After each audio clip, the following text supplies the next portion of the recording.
சிரிச்ச முகமா சீதேவி பொங்குன முகமா இன்னைக்கு உங்கள்கிட்ட பேச வந்தாச்சு. இன்னைக்கு என்ன, இன்னைக்கு லீவ்ல வீட்டில் இருக்கேன் பாருங்க. கை வத்துக்கங்க, வலியான வலி வலிக்குது. எங்கள் வீட்டுக்காரர் ஒரு வாரத்துக்கு பேசாண்டு இரு, வீட்டில் வெள்ளையிட்ட போட்டு விடுப்பியாப்ப அப்படின்ட்டாரு. அதோட பார்த்துக்கங்க, இன்னைக்கு பேசாண்டு வீட்டில் தூங்கி எழுந்திரிச்சிட்டு வீட்டிலே இருந்துட்டேங்க. இப்போ சாயந்தரம் ஆகிப்போச்சு. பிள்ளைய பூரா என்ன செய்யுது, எனக்கு எதையாச்சும் வடை எடையை சுட்டு கொடுங்கம்மா, எதையாச்சும் செஞ்சு கொடுக்க மாட்டேச்சுங்க. சரி என்னத்தை செஞ்சு கொடுக்கும்ட்டு சோளக்கருது இருந்தா எங்கே காணும், சோளக்கருது வாங்கிட்டு வந்துருக்கேன். சோளக்கருதை ஒரு கருதை இந்த அவிச்சு கொடுத்தேன், அவிச்சு தின்னுட்டாங்க. இன்னமும் என்னமா செய்யமா. சரி உங்களுக்கு நீங்கள் இப்போ வடையெல்லாம் உங்களுக்கு சேர்க்குறத பூரா காட்ட முடியுது இல்லை, மாவை சேர்க்குறத காட்டினா ஆத்தா சண்டைக்கு வருது. இம்புட்டு மாவு சேர்க்குறாங்க, அம்பிடிச்சு மாவு சேர்க்குறான்னு பார்க்குறதுக்கு நினைப்பாகத்தே. அப்படி நினச்சாங்கன்னா நம்மளுக்கு வியாபாரம் ஓடுமா, சொல்கிறத கேளுடி மகளே அப்படின்ட்டு சொல்லுது. சரி ஆத்தா வச்சு நம்ம கேட்கணும், என்ன சொல்லுது, நல்லது தான் சொல்லுது. அதனால் இன்றைக்கி பார்த்துக்கோங்க, கடலைப்பருப்பு வடை, பருப்பு வடை சுடுறதுக்காக இந்த ஊற வச்சுட்டேன். ஊறல்லது ரொம்ப முக்கியம். இது என்ன பருப்புண்டா, கடலைப்பருப்பு, பட்டாணி கடலைப்பருப்பு. கடலைப்பருப்பு நம்ம வீட்டில் போடுறோம் பாருங்க, அந்த கடலைப்பருப்பு இது பண்ணக்கூடாது, பட்டாணி பருப்புன்னு கேட்கணும். பட்டாணி பருப்புன்னு கேட்டு வாங்கி ஊற வைக்கணும். ஊற வைக்கிறது 1 மணி நேரம் 2 மணி நேரம்லாம் ஊற வச்சேன்னா நல்லா இருக்காது. ஒரு 1/4 மணி நேரம் 1/2 மணி நேரம் தான், ஒரு அளவு தான். ஊற வைக்கிறதோட அளவு கம்மியாக இருக்கணும். அப்படி ஊற வச்சு அப்படியே அடித்து இப்போ நம்ம இன்றைக்கி வடையை சுட போகிறோம். எப்படின்னு பார்ப்போமா, வாங்க. என்னத்தையா வாங்க. என்னால் சும்மா இருக்க முடியல, உழைக்கிறவங்க சும்மா ஒரு நாளைக்கு வீட்டில் இருந்தால் அப்படி ஒரு கடுப்பாக வருது. எப்படித்தான் இருக்காளோ அவளுக்கெல்லாம், எப்படித்தான் பொழுது போகுதோ முருகா, நம்மளுக்கு போக மாட்டேங்குது முருகா, அப்படி இருக்குது. சரி என்னத்தை நம்மளுக்கு பொழுது போனாலும் பரவாயில்ல, மக்களுக்கு கிளம்பி விடணும். நான் இங்கிட்டு கிளம்பிட்டேன். வாங்க இன்னைக்கு எப்படின்றது புதினா அதுக்கெல்லாம் நறுக்கி வச்சுக்கிறேன். வெங்காயம்லாம் என்ன நறுக்கலை, உங்கள்கிட்ட பேசிக்கிட்டே தான் நறுக்க. வாங்க, நான் இன்றைக்கி இது கொஞ்சமாக இருக்கிறதுனால கிரைண்டரில் போடலை. ஏண்டுகளுங்க கொஞ்சமாக தானே இருக்குது, அதனால் மிக்சிலேயே அடிச்சுக்கிறேன். மிக்சிலேயே உங்களுக்கு அடித்து காட்டுறேன். வாங்க, எல்லோரும் நான் சொல்லி கொடுக்குறத பார்த்து பருப்பு உடையும் சுட கற்றுக்கோங்க. சரிதானே, இருங்க மிக்சியில் அடிச்சுட்டு காட்டுறேன். என்றைக்குமேங்க எங்கள் வீட்டுக்காருக்கு நான் வீடியோ எடுத்துட்டேன்டா போய் கடவுளை போய் மணி யோசை மாதிரி மண்டையில் போய் டொன் பொண்டாட்டி வீடியோ எடுக்கிற போன் அடின்னு சொல்லிடுவார். அவருக்கு அவரும் எகத்தால முடிச்ச கடவுளாக இருப்பார். அவருக்கு எப்போ இருந்தாலும் சரிங்க, பொழுதுக்கு தூங்கி கிடப்பேன், பொழுதுக்கு வேலை பார்த்துக்கிட்டு இருப்பேன். அப்போல்லாம் அடிக்கவே மாட்டாருங்க. கேமராவை எடுத்து வீடியோன்னு ஆன் பண்ணிட்டேனாக்கோ அடிக்க ஆரம்பிச்சிருவாரு. அது என்னன்றே தெரியலையே, என்ன மாய மந்திரமோ தெரியாது. நான் வீடியோ எடுக்கிறதே அடிப்பார். வேறு எப்போவுமே அடிக்க மாட்டார். தான் வந்துட்டார், அடிச்சுக்கிட்டே வந்துட்டார். இங்கே இதுக்கு வரையிலே எதுக்கு சிம்மாப்பா போகணும்? சிம்மாப்பா அப்பாண்டாரா எதுக்கு அதுக்கு போகணும்? இங்கே பாருங்க, இஞ்சி வெள்ளைப்பூடு இது எல்லாத்தையும் பருப்போடையே சேர்த்து அரைச்சிடுவேன். ஏண்டுகளுங்க, அப்போத்தான் வாயில் கடிபடாது. இஞ்சியவும் வெள்ளைப்புடையவும் நல்லா அரைச்சிடுவேன். பருப்பு அரைக்கிறோம்ல அப்போவே. நம்ம கடலைப்பருப்பு நண்டை உண்டெல்லாத்தையும் அரைக்கணும். ரொம்ப நைஸாக அரைக்கக்கூடாது. இந்த அளவுக்கு தான் அரைக்கணும். இந்த அரைச்சி வச்சுருக்கேன் பாருங்க, இப்படி தான் அரைக்கணும். இதே மாதிரி தான் அரைக்கணும். நீங்கள் பாட்டுக்கு நைஸாக அரைக்கக்கூடாது. எப்படி இருந்தால் பிடிச்சி போடுறதுக்கு இருந்தால் இப்படி உருட்டினோம்டா கை வலிக்குதுதா. இந்த மாதிரி உருளணும். அப்போ தான் தட்டினா தட்ட முடியும். என்ன அந்த பதம் பார்த்துக்கோங்க. பதம் தான் ரொம்ப முக்கியம். பதம் இல்லைன்னா ஒன்றுமே நல்லா இருக்காது. அரைச்சிட்டு வரட்டுமா, டர்ன்னு உங்கள் காற்றுக்குள்ளே சவுண்டு இருக்குது. ரொம்ப கஷ்டம். இருங்க அரைச்சிட்டு அப்புறம் இது பண்ணுறேன். கொஞ்ச நேரம் வெயிட் பண்ணுங்க. ஆத்தா என்ன பாக்கெட்டை எங்கேயோ வச்சுட்டு போயிடுச்சு. எங்கே வச்சுட்டு போனேன்னு ஃபோன் அடிச்சு கேட்டால் கதறுது, கத்துது. தங்கச்சி வீட்டுக்கு போயிருக்கு. அதனால ஏப்பா வேற என்ன, இங்கே வராமல் அங்கிட்டு போங்க. நான் இங்கே பேசிக்கிட்டு இருக்கேன்ல, உங்கள் மாதிரிட்டு அங்கிட்டு போய் பேசுங்க. ஏமா எடுத்தாச்சுமா, கதறாத. ஃபோனில் கூட கதறுங்க, கத்துது. என்னைய ஒரு கிறுக்கச்சி மாதிரியே நினைக்குது.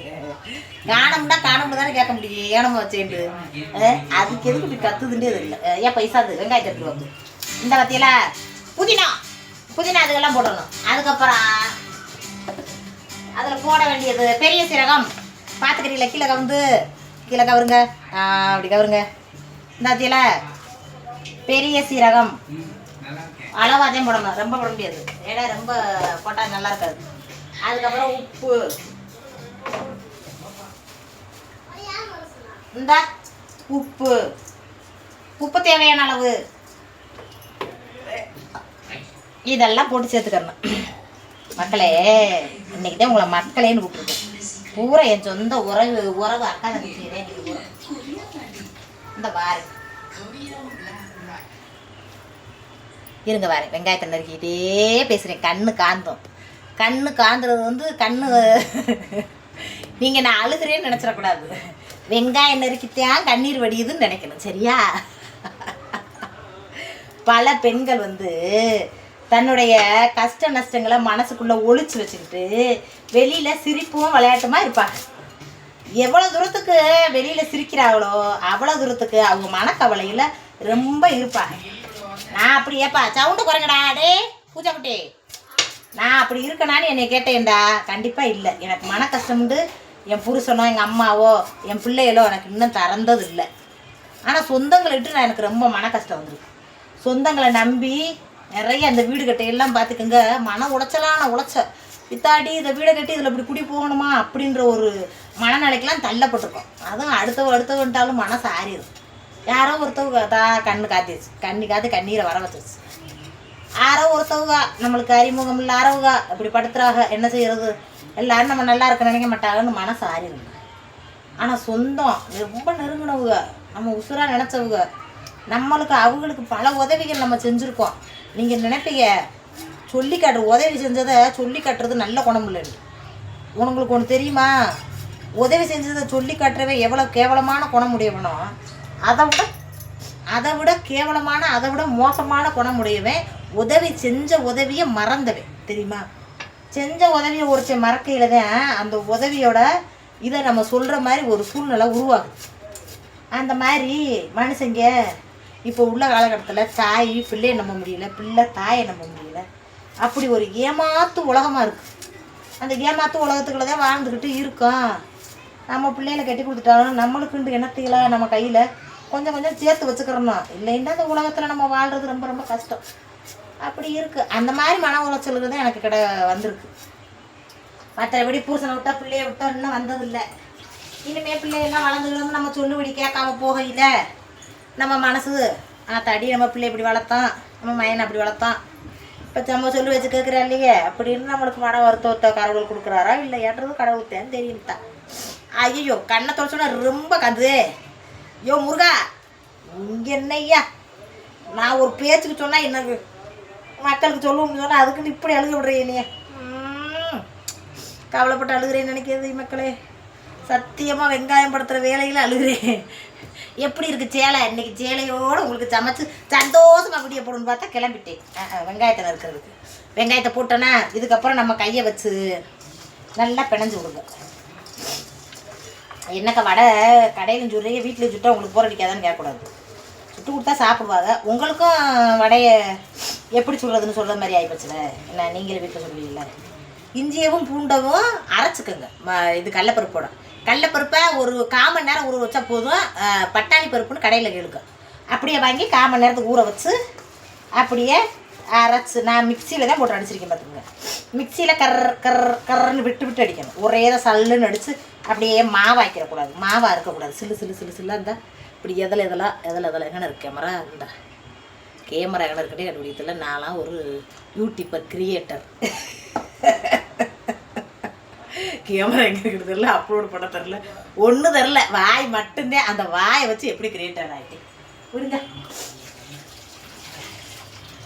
அப்படி மக்கள் அப்படி ஒரு சூழ்நிலை. மக்களை எங்கள் உறவுக்காரங்க நாத்தனா ரொம்ப கொடுமைப்படுத்துது. நைட்டில் காலையில் தூங்கி ஒரு மணி நேரம் தூங்கி வச்சு எங்கள் வீட்டுக்கார சொன்னாலும் சண்டைக்கு வருவார். ஐயா இதெல்லாம் சொல்லிக்கிட்டு கிடக்க போகும். ஏன்னே சொல்லிட்டா ஒன்னே சொல்லிட்டாங்க வர போகிறாங்க. வந்தால் வந்துட்டு போகிறாங்க, நம்ம சொல்லிக்கிறோம். அப்படி நாத்தனா தூங்க விடுதல. 1 மணி நேரம் வேகமாக தூங்கினா தண்ணியை வச்சு தண்ணி ஊற்றுற மாதிரி வேலை ஊற்றுது. அங்கே இப்படி பேசுகிற மாதிரி ஆட்டை பேசுகிற மாதிரி இப்படி பேசுது. ஒன்றா இருந்துக்கிட்டு என்னால் தாங்க முடியல. என்ன கதா? அழுகாதீங்க, நான் இருக்கேன் வாங்க, அங்கிட்ட மாதிரி பக்கமாச்சும் ஒரு வீடு வாங்கி அங்கிட்டாச்சும் இருப்போம் அப்படின்னு ஒரு காது ஊற்றிட்டு என்ன கையை வச்சுட்டு பேசுகிறேன்னா காது ஊற்றிட்டு அந்த காது ஊற்ற காசு எடுத்துக்கிட்டு வந்தவங்க என்கிட்ட தான் நம்பிக்கையே கொடுத்தான். ஒரு இடத்த பார்த்து வாங்குங்க. நாங்களும் அவங்களும் நானும் ஒரு 6 லட்சம் போட்டு 12-13 லட்சம் இடம் 2 செண்டு வீட்டோடு வாங்கின பார்த்துக்கோங்க. வாங்கிட்டு நல்லபடியாக நீங்களே இதில் குடியிருங்க. நாங்கள் அங்கிட்டு வடை கடையை போட்டுக்கிட்டு என்னத்தை போல பிடிக்கிட்டு இருக்கு. நாங்கள் இருக்கோம்னா அங்கிட்டு இருந்தோம். வரப்போகத்தே இருப்போம் பார்த்துக்கோங்க. அப்போ வரப்போயிட சொல்லுவாங்க, தண்ணி வரவே மாட்டேங்குது, தண்ணியே இல்லை, வெறும் பாம்பா வருதுன்னுவாங்க. என் மனசு உண்மையிலேயே கவலைப்படும். நம்ம நல்ல டவுன் காட்டில் இருந்துக்கிட்டு பாகத்துக்களை கூட்டிகிட்டு வந்து காட்டில் போய் விட்டுட்டோமே, இப்படி வேறு யார் இடத்துல விட்டுட்டுமே முருகா அப்படின்னு நினச்சி உண்மையிலேயே மனசு அம்பிட்டு வருத்தப்பட்டுக்கிட்டு இருக்கு. 4 வருஷம் 5 வருஷம் இருந்தா இந்த வீடு கட்டினதில் ஒரு சின்னோன்னு கொஞ்சோன்னு இடம் பார்த்துக்கோங்க. கூடுதலாக ஒரு மில்லியா 10 மில்லி கூடிடுச்சு. அதுக்கு பெரிய மன உளைச்சலை உண்டாக்கிட்டாங்க. அன்னைக்கு தானே என்ன நினச்சேன், நம்ம வந்து சொந்தம் பந்தம் நம்ம உறவு நம்மதுண்ட சொத்தை அவுதுண்ட சொத்தை நம்மதுண்டான்னு நம்ம நினைக்கிறோம். அப்படி உலகம் நினைக்க போகிறதில்ல. அப்படி உலகம் அப்படின்னு நினச்சி எதிர்பார்த்தோம்னா நம்மதான் ஏமாளி அனுப்போம்னு அப்போத்தாங்க எனக்கு தெரிஞ்சிச்சு. அதுலேருந்து பார்த்துக்கோங்க, எந்த உறவாக இருந்தாலும் நான் நம்பிக்கைப்படவே மாட்டேன்.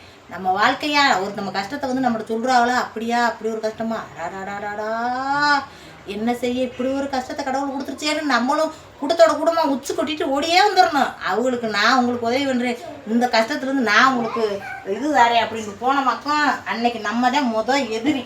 அப்போ அவங்களுக்கு நம்ம தான் எதிரி. கஷ்டம் கொடுத்தவங்கெல்லாம் நல்ல உறவாயிருவாங்க. அப்படித்தான் என் வாழ்க்கையில என் நிலைமையிலையும் நடந்துக்கிட்டு இருக்கு.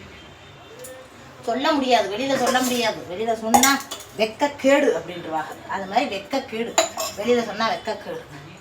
அப்படி உலகமாக போய்கிட்டு இருக்கு. என்னத்தையோ கடவுள் எப்போ கெடுவேன், இடம் தொலைவேன், எப்போ வந்து சீமா குடும்பம் கெடும் இடம் தொலையும்ட்டு அப்படி கண்கொத்தியாக அப்படி பூத கண்ணாடி கூட வச்சு பார்த்தாலும் கூட அப்படி பார்க்க மாட்டாங்க. அதை விட மோசமாக பார்த்துக்கிட்டு இருக்காதுங்க.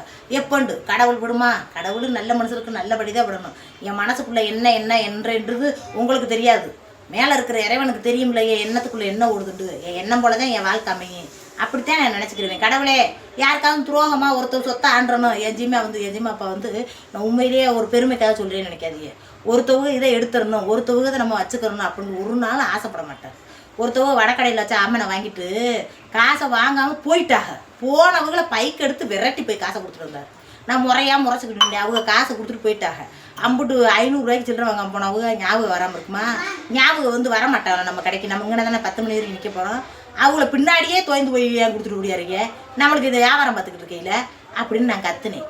அவர் திரும்ப ஒரு தடவை கடையை விட்டு என் கடையில் இன்னொரு நாள் மறுநாள் ரோட்டில் போகிறவர் பைக்கை காரை நிப்பாட்டிட்டு, ஏத்தா அன்றைக்கி வந்து சில்லறை உங்கள் கடையில் தான் நான் வடை வாங்கினேன், சில்லறையை கொடுத்தவர் உனக்கு என்ன வேணுன்றார். என் புருஷன் அங்கன்ட்டேன்.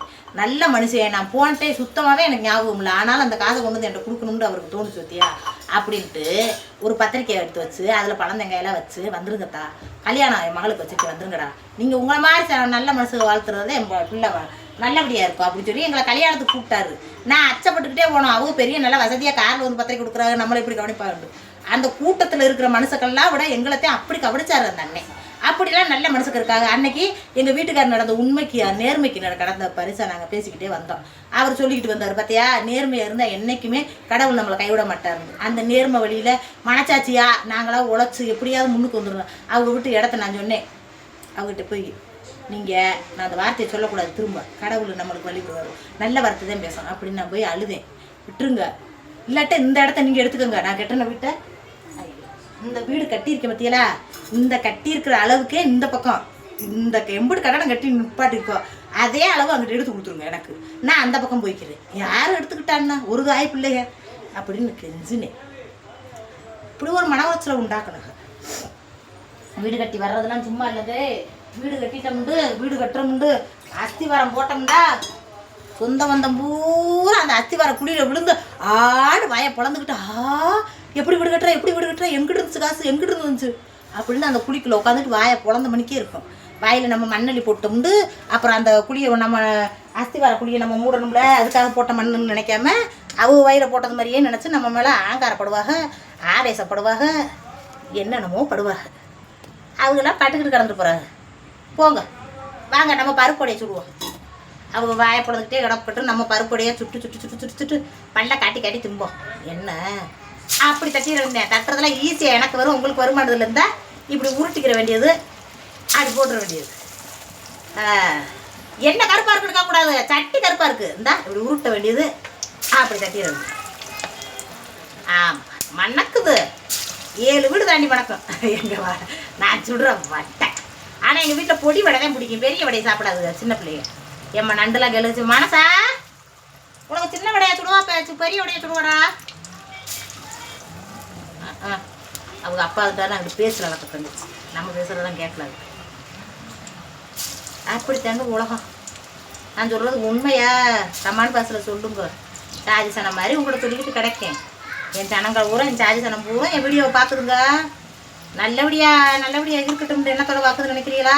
ஆஹா, எம்புட்டு போய்கிட்டு இருக்கு, எம்புட்டு மக்கள் பார்த்துக்கிருக்கா. ஆத்தாடி சண்டால பாதுகாத்திக்கு இம்புட்டு லைக் எதுக்குத்தான் போடுறாளுங்க அப்படின்றாங்களா ஒரு உம்பளையெல்லாம்.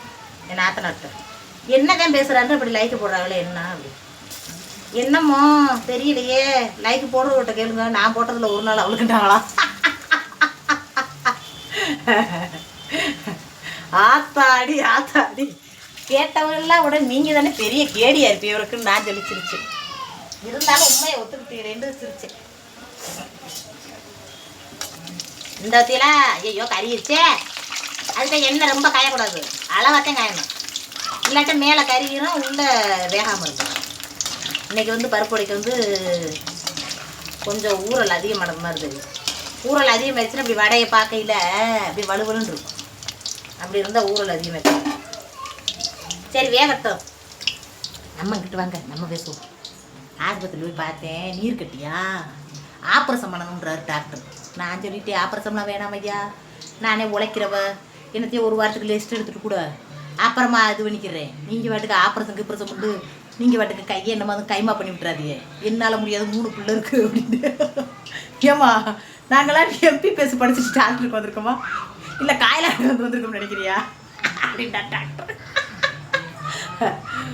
கை சரியானும்டா பண்ணு, இல்லைன்னா போ அப்படின்ட்டாரு. ஐயோ டாக்டர் என்ன இப்படி கோவப்படுறாரு வீட்டுக்கு அனுப்பிச்சு. ஏண்டி அதெல்லாம் எதுக்கு சொல்கிறேன், மனசில் தாண்டி நினச்சிட்டு வரணும் கிருக்கச்சி. நேரையே போய் சொன்னேன், இந்த 3 உள்ள இருக்குது 4 உள்ள இருக்குன்னு. அவரை உடனே கொல்லான்னு சொன்னார். ஆப்ரேஷன் பண்ணி கையில் இருக்கிற கட்டியத்தில் எடுக்கணும்ட்டாரு. ஏன் முடியாதுங்க, ஒரு அக்கா கமாண்ட் பாக்ஸில் கூட சொன்னாங்க, அதை ஆப்ரேஷன் பண்ணி எடுத்துறாது வானு, அதுவே சரியாயிருமுண்டு. அதுவே சரியாகிறதுக்கு நம்ம ஒன்று நான் ரெஸ்ட் எடுத்து சரி பண்ணிக்கிறேன்ட்டு இன்னும் 1 வாரத்துக்கு லீவு, 1 வாரத்துக்கு ரெஸ்ட் பண்ணுறேன். பேசுகிறவங்களாம் வந்து பேசுங்க. வாட்ஸ்அப் யாராருக்கு யூடியூப் கற்றுக் கொடுக்கணும், எல்லாரும் அப்படித்தான் இப்போ நம்பர் போட்டுக்கிட்டு கிடக்காங்க.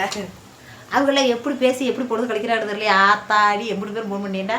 நீங்கள் என் சகோதரி ஊரை மன கஷ்டம் இருக்கிறவங்க, மன அழுத்தத்தில் வாழ்கிற ஊரை என்கிட்ட பேசுங்கத்தே, வாங்கத்தே நம்ம பேசுவோம். பேசி நம்ம 1 வாரத்துக்கு இப்போ பேசிக்கிட்டே கிடப்போம். என்ன தேவன்ற ஏது தேவன்ற அப்படியாக்கு இப்படியாக்குன்னு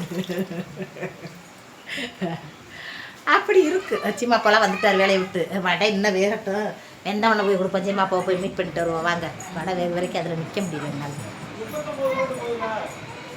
ஃபோன் பேசிட்டு இருக்கீங்களா?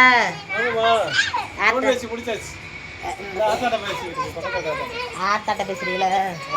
இந்தாங்க சீமாப்பா வடை சுட்டுக்கிட்டு இருக்கேன். நான் சொல்கிற வடை எப்படி இருக்குன்னு சொல்லுங்க மக்களுக்கு. நீங்க எப்பவுமே மொட்டை பாசுப்பா, மொட்டை பாசுப்பா. ஏங்க இந்த வீட்டுக்கு வந்ததுலேருந்து எங்கள் வீட்டுக்காரர் மொட்டையாக தான் இருக்காரு. அதுக்கு முன்னாடி நல்லா முடி வச்சுருந்தாரு. அதுக்கப்புறம் பாருங்க மொட்டை மொட்டை மொட்டை மொட்டை பாஸ். இருந்தாலும் அழகு பாஸ். ஏன் பச்சிரிங்கப்பா, என் வீட்டுக்காருக்கு ஒரு புளி விடுங்க பாருங்க. யோ யோ வெக்கப்படாதியா, ஏப்பா ஆம்பளையில வெக்கப்படுவது இருக்கே, பரவாயில்லையே அழகா இருக்கு அப்படின்னு சொன்னா. அழுக்கா அழுக்குக்குள்ள அழுக்கா இருக்கலாம், அழுக்கான மனசுதான் இருக்கக்கூடாது. சிம்மாப்பா அப்படி கொடுங்க. ஆமா சுட்டு வடையை சுட்டு கொண்டு வருவான். வேலை பார்த்துட்டு இருக்க நம்மளுக்கு கஷ்டம் கவலையும் போட முடியாத சூழ்நிலை இருந்தாலும் சந்தோஷத்தோடையே வேலை வைக்கணும்னு நினைப்பேங்க. எல்லாரும் நினைக்கிறாங்க. ஒரு அக்கா, அந்த அக்கா கிச்சன் அக்காலாம் சும்மா நடிக்குது இந்த பிள்ளை, நல்லா ஒரு நம்மளை மனசை வந்து சந்தோஷப்படுத்துறதுக்காக சில விஷயங்களை பேசுது, அதுவே அப்படின்னு நினைக்கிறாங்க. அப்படிலாம் கிடையாது. எனக்காவது குழந்தை பருவத்தில் உங்கள் தாய் தப்பனை விட்டு தனிமையில் நீங்கள் வாழ்ந்த சூழ்நிலை இருக்குண்டா, அப்போத்தான் அதோட மன அழுத்தத்தோட வேதனை என்னன்றது உங்களுக்கு புரியும். அவங்க நினைக்கிறாங்க அவங்களுக்கு கமாண்டு எனக்கு பண்ணியிருந்தாங்க, அந்த கமாண்டுக்கு எங்கள் வீட்டுக்காரருடைய அறிவுரை மாதிரி தான் நான் உங்களை நினைப்பேன். நிறைய பேர் என்னை வந்து நீ தற்பெருமை பேசுகிற, நீ உன்னோட குடும்ப விஷயங்களை வந்து நீ நல்லவன் காட்டிக்கிறதுக்காக நிறைய பேசுகிற அப்படின்லாம் கமெண்ட் பண்ணுறதை பார்த்துட்டு எனக்கு கோபம்லாம் வராது. தள்ளி இருக்கிறவங்களுக்கு என்ன மூலையில் தோணுதோ அதை தான் கமாண்ட் பண்ணுறாங்க. அவங்களுக்கு புரிய வைக்க முடிச்சு பண்ணுவேன், முடியலையா விட்டுருவேன். ஏன்னு கேளுங்க, நம்ம அவங்ககிட்ட புரிய வச்சு இப்போ ஒன்றும் ஆக போகிறதில்ல. அவங்ககிட்ட சம்மந்தம் பண்ண போகிறோம், இல்லாட்டி அவங்ககிட்ட என்னமாவது உறவா நம்ம வாழ போகிறோமா, எதுவும் கிடையாது. அவங்க தள்ளி இருக்காங்க, நம்மளுக்கு பிடிச்சா லைக் பண்ண போகிறாங்க, பிடிக்கலன்னா தள்ளி விட்டு போகிறாங்க. அப்படித்தான் நான் யோசனை பண்ணிக்கிட்டு நான் கண்டுக்கிற மாட்டேன். அப்படித்தான் நான் கிச்சன் அக்கௌண்ட்டு கமாண்டே நான் எதுக்கு, அது தேவையில்லாத கமாண்டு அவங்களுக்கு தெரியப்படுத்திட்டா இதுக்கப்புறம் அது பப்ளிக்காக வைக்கணுன்ற அவசியம் இல்லைன்றதே நான் அந்த கமாண்டை ரிமூவ் பண்ணேன். எதுக்காக நீங்கள் ரிமூவ் பண்ணீங்க? நீங்கள் முதல்ல உங்கள் வீட்டுக்காரோ சொல்கிற அறிவுரை மாதிரி என்னோடய அறிவுரை ஏற்றுக்கிறேன்னு சொன்னவங்க ஏன் அதை அந்த கமாண்டை வைக்கலை, அதை ஏன் ரிமூவ் பண்ணீங்க? அதுதான் உங்களுடைய தந்திரம் அப்படின்றாங்க. அதாவது அவங்கள பிடிக்க வைக்கிறதுக்காக நான் தந்திரமாக பேசுகிறேன் அப்படின்றது அவங்களுடைய எண்ணம். அப்படிலாம் கிடையாது. சில சமயங்கள் கோபமாகவும், சில சமயங்களில் அழுகையாகவும், சில சமயங்களில் எல்லா உணர்வும் எல்லா மனசுக்குள்ளே இருக்கும். எதையோ ஒரு சில இதுகளை நம்மளுக்குள்ளே ஒழிச்சிக்கிட்டு சில முகங்களை உங்கள் பப்ளிக்காக எல்லாத்துட்டையும் காட்டுவோம். அது இயல்பான ஒன்று, அது தப்பான ஒன்றுன்னு சொல்ல முடியாது. அது தவறு. சில இதுகளை மறைச்சிக்கிட்டு நீ பேசுகிற அப்படின்றது தவறு அப்படின்னு சொல்ல முடியாது. என் வாழ்க்கையில் நிறைய விஷயங்கள் தான் நடந்திருக்கும், சில விஷயங்கள் தான் உங்கள்கிட்ட பகிர்றேன். அதுக்காக மறைச்ச விஷயங்கள் கூட தப்பான விஷயங்கள்னு சொல்ல முடியாது. அது வெளியில் சொல்லி பிரயோஜனம் இல்லாத விஷயங்கள், அதனால தான் நான் அதை சொல்கிறது இல்லை. அப்படித்தான் அந்த அக்காலாம் நினச்சிக்கிறாங்க. அப்படிலாம் இல்லைக்கா, என்னோட சூழ்நிலை அதுதான். நம்மளுடைய கஷ்டத்தை மறக்கிறதுக்காக என்ன நானே சந்தோஷப்படுத்திக்கிடுவேன், குஷியாகிக்கிடுவேன். என்ன நானே ஒரு சின்ன பிள்ளை மாதிரி நினச்சிக்கிட்டு குஷியாக அப்படியே ஓடி ஆடி விளையாட, வேலையை பார்க்க, அப்படி சிரிக்க, சாப்பிட, சினிமா பார்க்க, பாட்டு போட, ஆட்டம் ஆட, இப்படி என்னை நானே மாற்றிக்கிடுவேன். என் மன கஷ்டத்தை நீக்கிக்கிறேன். அப்படித்தான் நான் ஓடிக்கிடுவேன் தெரியுமா. சொந்தங்கள் நிறைய சங்கடப்படுத்தும் தெரியுமா. அதெல்லாம் நான் பெருசாக எடுத்துக்கிற மாட்டேன். என் சொந்தக்காரவில் ஒருத்தர் அந்த கிச்சனுக்கான்னு நினைக்கிறேன். போன ஜென்மத்தில் இருந்துருப்பாங்க என் சொந்தக்காரவில் ஒருத்தவங்களாம். இந்த ஜென்மத்தில் வேலை ஊர்லவே வாழ்ந்துக்கிட்டு இருக்காரு. அதனால அவங்க கமாண்ட் அப்படி இருக்கு. இந்த கேரளாக்காரக்கா நம்ம குடமுளக்காரக்கா அவங்கள நல்லா பண்ணுவாங்க கமாண்ட். அவங்க கமாண்டில் எப்போ வரும் கமாண்டுன்னு பார்ப்பேன். பாராட்டணுன்றே அவசியம் இல்லைங்க, உண்மையை சொல்லணும். குறையா இருந்தாலும் அதில் ஒரு உண்மை தன்மை இருக்கணும். வேர்த்து கொட்டுது கொஞ்ச நேரம். இந்த வடை நல்லா அப்படி ஒரு வடையாக வெந்துருச்சு பார்த்தீங்களா. இதே நம்ம விட்டு பருப்பு வடை தெரியுதா. இப்போ நம்ம எல்லாத்தையும் எடுத்து வெளியில் இருக்கிற புருஷன்கிட்ட போய் கொடுக்க வேண்டியது. புருஷன் பிள்ளைங்க எல்லாரும் சாப்பிடுவார்ல. என்னத்தையாங்க எனக்கு தெரிஞ்ச குடும்பம் நடத்துகிற விதத்தை நடத்துகிறேன். எனக்கு தெரிஞ்ச வாழ்க்கையில் நான் நடத்துறது சிறப்புன்னு நினைக்கிறேன். என்னை விட சிறப்பாக வாழ்கிறவங்களும் என்னை விட குடும்பத்தை மெச்சூராக கொண்டு வரவங்களும் இருப்பாங்க. ஆமாம், தன்னைத்தானே அறிவாளின்னு நினச்சிக்கிட்டா அவன் தான் பெரிய முட்டாள்னு நான் நினச்சேன். நான் அப்படிலாம் சொல்ல வரல. இருந்தாலும் சில பேர் நான் பெருமை பேசுகிறதா நினைக்கிறாங்க. பெருமை கிடையாது. பெருமையில் எருமையை கொண்டு தான் மேய்க்க விடணும். என்னத்த பெரிய பெருமை. எல்லா பேரும் குடும்பம் நடத்துறது எல்லாரும் சொல்ல முடியல வெளியில். அந்த சகோதர சகோதரியை சார்பாக நான் சொல்கிறேன் உங்களுக்கு வெளியில் என்னோடய குடும்பம் நடத்துகிற செயல்பாடுகளை என்னைய மாதிரியே நடத்துகிற குடும்பம் நடத்துகிற எல்லா பெண்களோட சார்பாகவும் நான் உங்களுக்கு வெளி உலகத்துக்கு சொல்கிறேன். அவ்வளவுதான். அப்படித்தான் நீங்கள் நினைக்கணும். என்ன தங்களா எதுவும் நினைக்காதீங்க. அதை தான் நினைக்காதீங்க. நினச்சி போர் அடிக்குதுன்னா ஓடாதீங்க. போர் என்ன போர், போரில் பாறை கட்டி தண்ணியை பாய்ச்சி விட்டால் குழு குழு குழு குழு குழு குழுன்னு வந்துட்டு போகுது. செடி மரம் கொடி எல்லாம். அப்படி என் பேச்சு ஒன்றும் உங்களுக்கு தண்ணி வச்சுறது மாதிரி உங்கள் நிழலில் ஓடியாந்துடும். அதை பார்த்துட்டு அப்படியே மக்கள் லைக் போட்டுருவீங்க. நம்ம என்ன திட்டம் போட்டால் எதையும் பண்ணுறோம். திட்டமில்லாத வாழ்க்கை என்றைக்கு பிடுங்கிட்டு போகும், என்றைக்கு நட்டுக்கிட்டு நிற்கணும்னு நம்மளுக்கே தெரியாது. அதில் நம்ம திட்டம் போட்டு என்ன ஆக போகுது? ஒன்றுத்துக்குமே ஆகாது. நம்ம திட்டம் போட்டது எதுவும் ஆகாது. அதனால் நம்ம அடுத்த திட்டம் இல்லாமல் வாழ வந்தேன். வாழ்கிற வரைக்கும் வாழ்ந்துட்டு போகிற வரைக்கும் போயிடுச்சா என்ன வேணும். நாட்டை கட்டி ஆளப்புறம் நாட்டை ஆண்டா கூட ஒரு நாளைக்கு மண்ணில் போய் புத வட்டே ஆகும். வடைந்தா வடை பருப்பு வடை. ஐயப்பா ஏய் தள்ளி போகாத. இதான் நம்ம வீட்டு பருப்பு வடை. ஒரு வடை கறியை போச்சு. அந்த கருகின வடையை அங்கே தூக்கி போடுங்க. கருப்பாக இருக்கிற வடை அப்புறம் அப்போ என்ன ரொம்ப ஹீட் ஆகிட்டு இருக்குல்ல போட்டுருக்கேன். அந்த வடை மட்டும் கறியை போச்சு. மற்ற வடை முறை பற்றியெல்லாம் பழவளன்னு வந்துச்சு. வாங்க சிம்மா பட்டை கொடுப்போம், கொடுத்து சாப்பிட்றோம். அவர் நல்லா வெளியில் சிலு சிலுன்னு காத்தடிக்குது, வீட்டுக்குள்ளே வேர்த்து கொட்டுது. என்னங்க சிம்மாப்பா கிளிங்கிலிங்கிலிங்கிலின்னு மணி அடிச்ச மணிக்கு இருக்கும் சிம்மாப்பாவுக்கு ஆஃபீஸா. சாப்பிடுங்க சாப்பிடுங்க எல்லாரும் சாப்பிடுங்க. பருப்பு சாப்பிடுங்க. அவருக்கு ஃபோன் வந்துருச்சு. இல்லாட்ட 4 வாரத்தை நல்லா கேட்கலாம். அவர் வடை நல்லா இருக்கான்றார். நல்லா இல்லைன்னு சொன்னாலும் நம்ம நல்லா இருக்குன்னு சொல்லுங்கடா சொல்லி கேட்கலாம். அவருக்கு ஃபோன் வந்துருச்சு. கை வேற வலிக்குது, ஸ்டாண்டை பிடிக்க முடியலை. லைக் போடுறீங்களா? பார்த்துட்டீங்களா? போதுமா? இதாட்ட பருப்போட இப்படித்தான் பருப்போட சுடணும். அதாவது கடலைப்பருப்பு ஊற வச்சு அப்படியே இஞ்சி பூண்டு பெரிய சீரகம் அதுக்கெல்லாம் போட்டு நல்லா சில்லு சில்லாக நறுக்கி சில்லாக அரைச்சி இப்படி தட்டிடுங்க. இப்படி தட்டினேன்டா பருப்போட கமகமக்கும் பருப்போட ரெடி ஆயிடும். பார்த்து வீட்டில் சுட்டு சாப்பிடுங்க. வீடியோவை அப்லோட் பண்ணுறேன். லைக் பண்ணி ஹைப் பட்டன் அமுக்குங்க. எனக்கு தெரிஞ்சதை சொல்லி கொடுக்குற அத்தா. உடம்பு முடியலை, நெசமாவே உடம்பு முடியலேன்னு சோர்ந்து கிடந்தோம்னா நம்ம பிள்ளைகளை பார்க்குறது யார்? ஊசியை போட்டுட்டு மாத்திரையை சாப்பிட்டதுக்கப்புறம் இப்போ கொஞ்சம் பரவாயில்ல. விண்ணுன்றது கொஞ்சம் பரவாயில்லாமல் இருக்குது. ரொம்ப முடியலை, என்னென்னு தெரியலை. கண்டிஸ்டியாக என்னென்னு தெரியல. சுற்றிக்கிட்டே கண்டிஸ்டின்னு சொல்கிறத விட கொழுப்பு கட்டியா அதுக்கு பேர். கொழுப்பு கட்டி சும்மா இருக்கிறவங்களுக்குள்ள வரணும். சும்மா தான் இங்கே எதுக்கு வருகிறது இல்லை. சரி விடுங்க, அதுக்கு வேறு வேலை இல்லை அவருக்கு. எனக்கு வந்துடுச்சு. ஆத்திரத்திலே போட்டு கரைச்சி விடுறேன். லைக் போடுறீங்களா? ஏன்டா வருது சுட்டு கொடுத்துட்டு ஒரு சருப்பத்தை போட்டு குடிக்கணும். அப்போத்தான் நல்லாயிருக்கும். லைக் பட்டி கை பண்ணாமுங்கடா.